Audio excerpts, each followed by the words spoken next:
chapter we will study the definition of constitution, how constitution was formed, and what is its significance.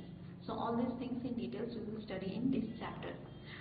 The Constitution of India came into effect on 26th January 1950. So the Constitution of India, it came into effect since this day, that is 26th January 1950, and then onwards India came to be known as Sovereign Democratic Republic. We will study the definition of Constitution. What is Constitution? Constitution is a comprehensive document containing the set of rules. Constitution is a document, a complete document which contains the set of rules according to which the government of a country runs. So those are the rules that are to be followed by the government in day-to-day governance of the country.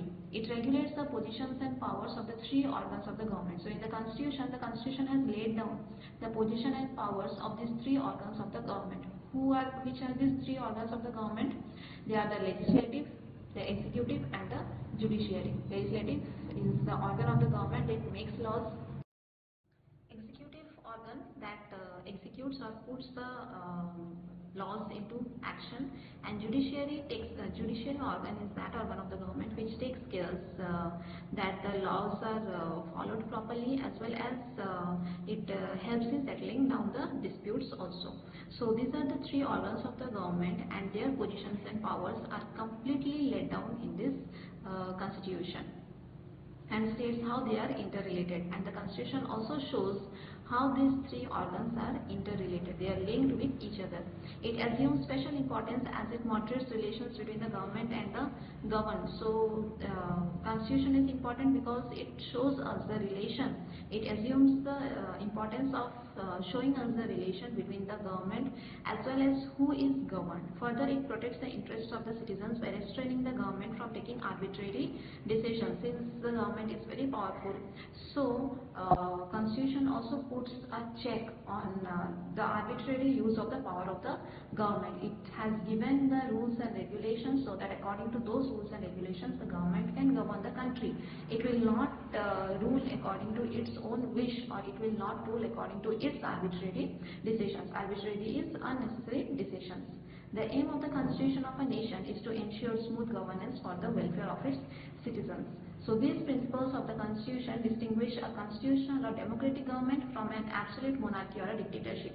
So these principles laid down in the constitution makes us different, or makes a constitutional or democratic government different from a dictatorial government, because in dictatorial government or in dictatorship there is no such kind of rules and regulations mentioned that helps in ensuring the governance, a smooth governance, or helps in ensuring the interest of the citizens.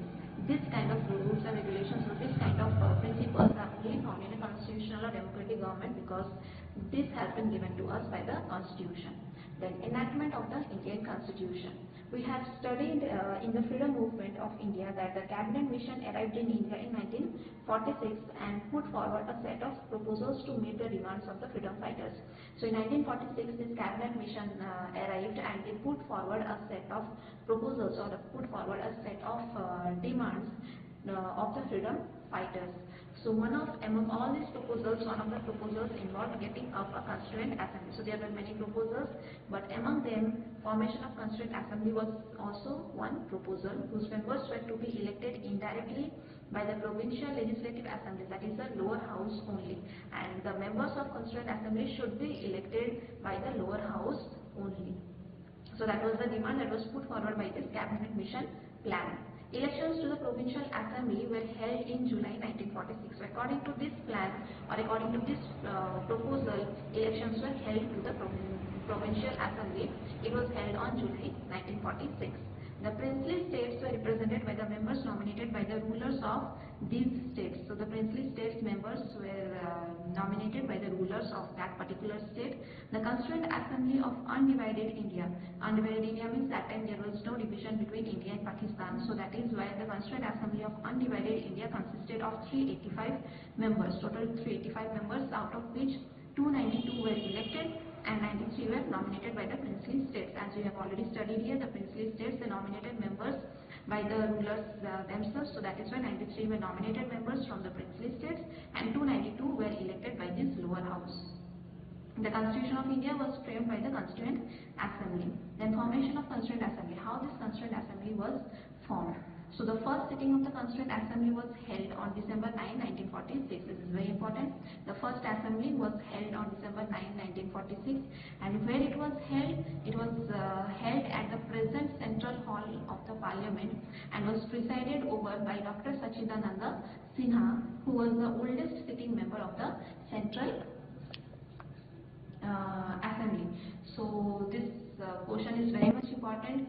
When this first sitting of the Constituent Assembly was held, where it was held, and it was presided by whom?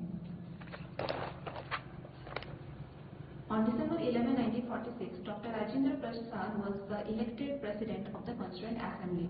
So he was the first elected president of the Constituent Assembly, Dr. Rajendra Prasad, on December 11, 1946. So then what happened? The Muslim League boycotted the Constituent Assembly to demand the creation of a separate state called Pakistan.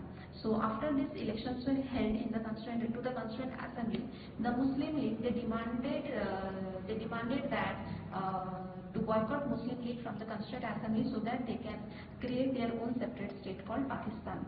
Consequently, the members representing the territories which went to Pakistan withdraw from the Constituent Assembly of India. So after this partition, the members of the Muslim League they withdrew from the Constituent Assembly and they went to Pakistan. So because of this withdrawal from the Constituent Assembly, the members of the Constituent Assembly of India stood at 299. Here we studied that there were total 385 members. That is why here it was written undivided India, because at that time the partition did not take place.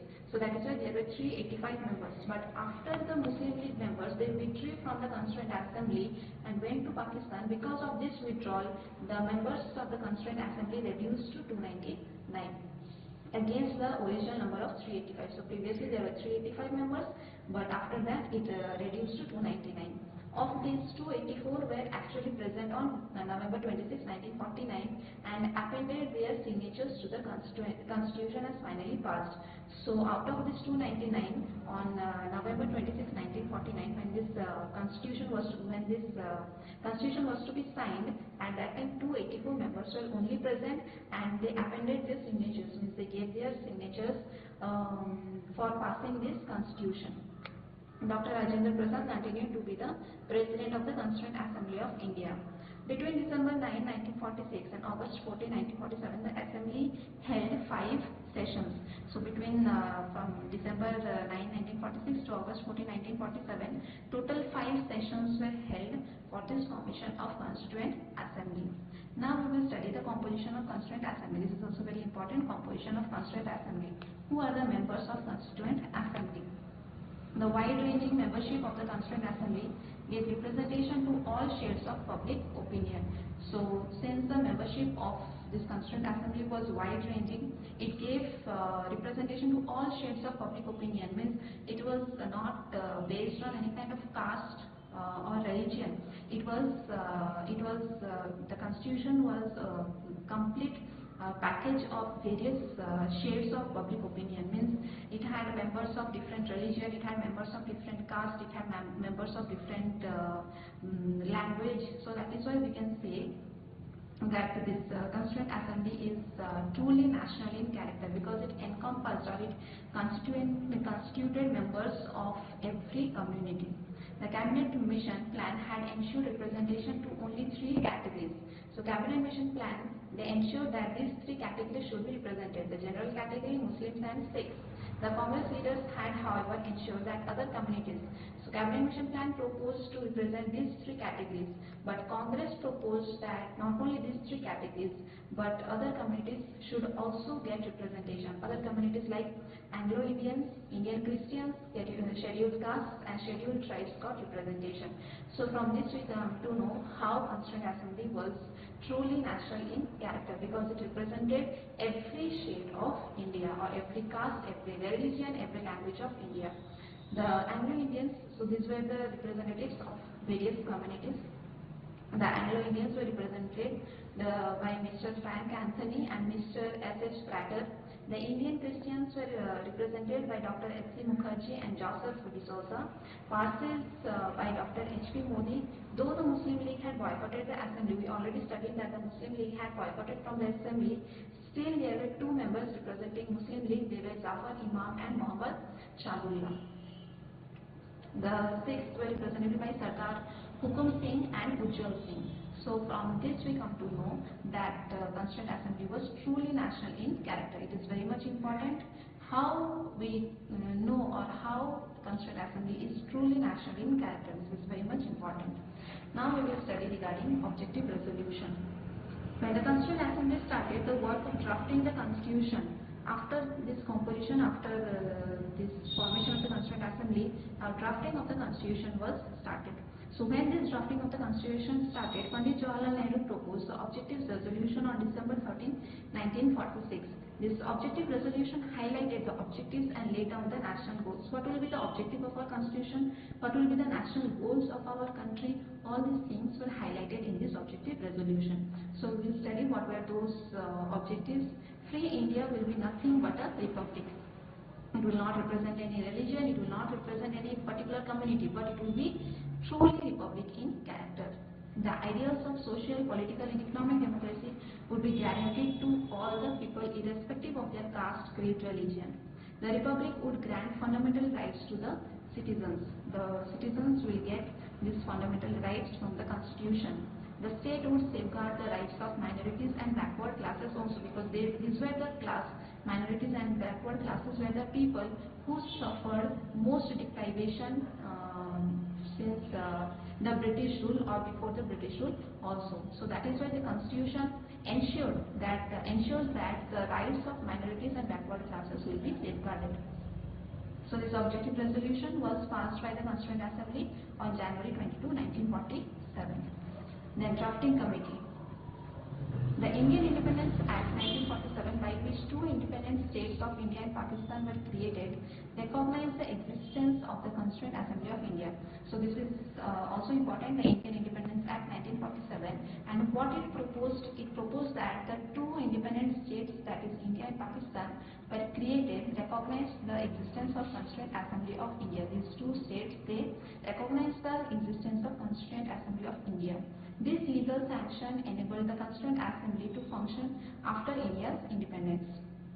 So because there was the legal sanction, the acceptance between these two states, India and Pakistan, so that is why Constituent Assembly started to function after India's independence. The Assembly became a sovereign body. It became an independent body. To carry on its work, it appointed 8 committees to carry out this drafting of the Constitution.